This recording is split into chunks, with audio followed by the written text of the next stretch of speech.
नमस्कार, स्वागत है आप सभी का। मैं हूं हिमांशु और आप देख रहे हैं हलचल इंडिया। बेबाक खबर तेज असर। आइए नजर डालते हैं आज की खबरों पर। अखिल भारतीय उद्योग व्यापार मंडल की पश्चिमी उत्तर प्रदेश क्षेत्रीय बैठक मंगलवार को मुजफ्फरनगर के एक होटल में आयोजित की गई। कार्यक्रम का शुभारंभ राष्ट्रीय अध्यक्ष संदीप बंसल, प्रदेश अध्यक्ष रिपिन कंसल, वरिष्ठ प्रांतीय उपाध्यक्ष संजय मित्तल और महिला इकाई की प्रदेश अध्यक्ष अनीता जायसवाल ने दीप प्रज्वलित कर किया। बैठक को संबोधित करते हुए संदीप बंसल ने कहा कि व्यापारी देश की अर्थव्यवस्था का प्रहरी है, इसलिए उसे भी सैनिक और IAS अधिकारी जैसा सम्मान मिलना चाहिए। उन्होंने कहा कि व्यापारी कल्याण दिवस की घोषणा और व्यापारी सुरक्षा को लेकर सरकार के प्रयास सराहनीय हैं। ई-कॉमर्स पर अतिरिक्त कर लगाने की मांग करते हुए उन्होंने कहा कि इससे खुदरा व्यापार को संरक्षण मिलेगा। उन्होंने यह भी कहा कि योगी आदित्यनाथ से अच्छा मुख्यमंत्री पूरे देश में नहीं है। उनके कार्यकाल में कानून व्यवस्था मजबूत हुई है, जिसका सीधा लाभ व्यापारी को मिला है।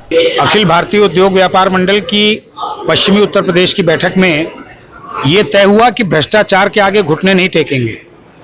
हम संगठन शक्ति के साथ और उत्तर प्रदेश की सरकार, योगी जी की सरकार का जो एक निर्णय है कि आप किसी अधिकारी को घूस ना दें, रिश्वत ना दें, और अगर कोई ऐसा काम कर रहा है अधिकारी किसी भी विभाग में तो उसकी सूचना हमें दें, हम उसको दंडात्मक कार्रवाई करेंगे। जैसा कि हम लोगों ने देखा लखनऊ में भी अभी 35 करोड़ वाले की एक RTO पकड़े गए थे, उसी तरह कई अधिकारियों पर कार्रवाई हुई है। तो आज की बैठक में यह संकल्प लिया गया कि हम भ्रष्टाचार को बढ़ावा नहीं देंगे, भ्रष्टाचार को रोकेंगे, इसमें अहम भूमिका निभाएंगे। ई-कॉमर्स कंपनियों से मुकाबला करने के लिए व्यापारियों को जागरूक करेंगे और सरकार से मांग करेंगे कि ई-कॉमर्स के लिए एक नियामक आयोग बनाया जाए, वो पूरी तरीके से खुदरा व्यापार को जिंदा रखा जाए, इसका ध्यान रखे, और अतिरिक्त डिलीवरी चार्ज वो लगाया जाए ताकि देश की दुकानें जिंदा रहें।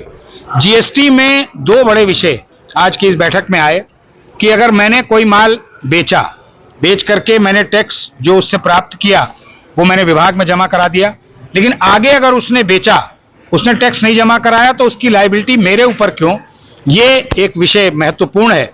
इसको GST में जो GST परिषद की बैठक है उसके समक्ष हम लोग रखेंगे। ये विषय आज की इस बैठक में तय हुआ।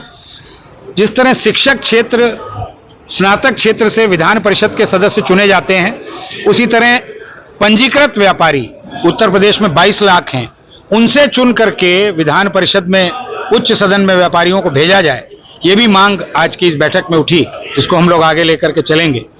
और इन सभी विषयों पर पूरे उत्तर प्रदेश के व्यापारियों को एकजुट करने का काम संगठन के 33वें स्थापना दिवस पर आगामी 3 सितंबर को लखनऊ में एक बड़े व्यापारी महाकुंभ के रूप में हम लोग आयोजित करेंगे, जिसमें प्रदेश की जो क्षेत्रीय बैठकें हैं, अन्य विषय जो आ रहे हैं व्यापारियों से संबंधित, उन सबको एकत्रित करके उसका समाधान भारत सरकार से, प्रदेश सरकार से कराया जाएगा।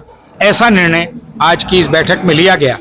कुल मिलाकर के अखिल भारतीय उद्योग व्यापार मंडल व्यापारी को बधाई देना चाहता है कि जिस तरह देश में किसी और राज्य में ये दिवस नहीं है जो हम लोगों ने उत्तर प्रदेश में योगी जी की सरकार में हासिल किया, जैसे शिक्षक दिवस, मजदूर दिवस, उसकी तर्ज पर 29 जून जो भामा शाह जी की जयंती है उसको हम लोगों ने व्यापारी दिवस के रूप में योगी जी ने तोहफे के रूप में हमको दिया।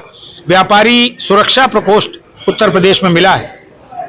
हम उम्मीद करते हैं कि जो विषय आज की इस बैठक में हम लोगों ने तय किए हैं, उत्तर प्रदेश सरकार तक इनको रखते हुए इन सभी का निराकरण कराने में हम लोग सफल होंगे।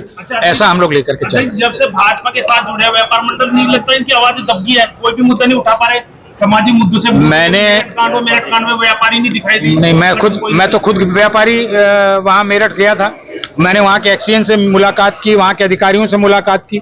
आपकी जानकारी में अगर ना हो तो मैं बता रहा हूँ, मैं खुद गया था, हमारे संगठन के तमाम पदाधिकारी गए थे। वहाँ पर यह निर्णय हुआ था कि सबकी बिजली काट दी जाएगी दुकानों की, वो आज तक नहीं कटी और व्यापारी सुरक्षित। महंगाई का मुद्दा है, बहुत है, अभी स्वर्ण समाज के मुद्दे चल रहे हैं, उन पर भी व्यापार मंडल बिल्कुल चुप बैठ के। व्यापारी स्वर्ण समाज के मुद्दे पर भी कभी नहीं बोलता, ना उसको बोलने की कोई आवश्यकता है।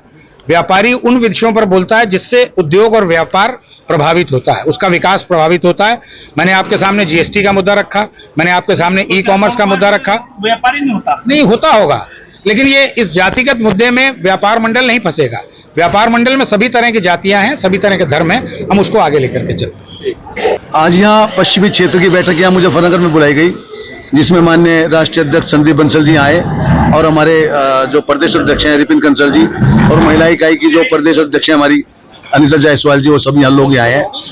पश्चिम क्षेत्र में संगठन को मजबूती प्रदान करने के लिए और 3 सितंबर का जो कार्यक्रम लखनऊ में है, व्यापारियों को पंचायत इकट्ठा करने के लिए आज ये बैठक आई है, सबको सूचना और जानकारी हो जाए और जो व्यापारियों के मुद्दे हैं, जो समस्याएं हैं, उनको सुनने के लिए, सोल्व कराने के लिए, जैसा कि अभी आपको राष्ट्रीय अध्यक्ष जी ने बताया कि शिक्षकों की तरह व्यापारी को भी नेतृत्व मिले सरकार के अंदर।